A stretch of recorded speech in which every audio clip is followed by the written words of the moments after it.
In ancient Egypt, the Israelites were enslaved under the rule of Pharaoh.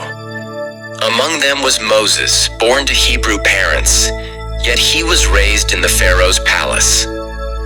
It is said that God had a special plan for Moses. One day, after seeing the suffering of his people, Moses made a grave decision by killing an Egyptian who mistreated a Hebrew slave. Fearing for his life, Moses fled to the land of Midian, where he lived as a shepherd and started a new life. Years passed, and Moses found peace in his new life until the day he encountered a miraculous sight: a burning bush that wasn't consumed by the flames. From this bush, God spoke to Moses, commanding him to return to Egypt and lead the Israelites out of slavery.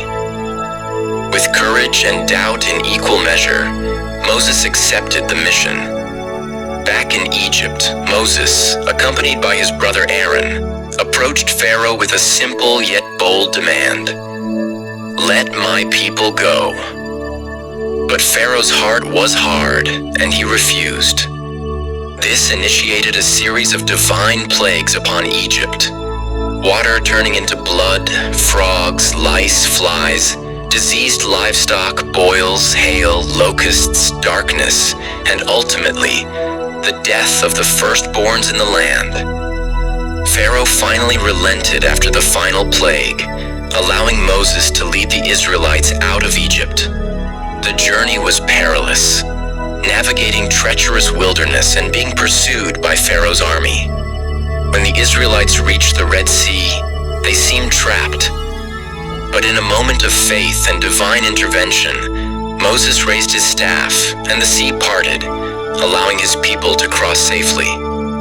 Once they reached the other side, the sea returned, swallowing Pharaoh's pursuing forces. Freed from bondage, the Israelites embarked on a long journey through the desert. Moses led them towards the promised land, guided by pillars of cloud by day and fire by night. During their journey, Moses received the 10 Commandments from God on Mount Sinai, which would become the moral foundation for the people. Moses went from a prince of Egypt to a shepherd, and finally to a leader and prophet, guiding his people to freedom with unwavering faith in divine guidance. His story is one of redemption, courage, and enduring belief in God's promises.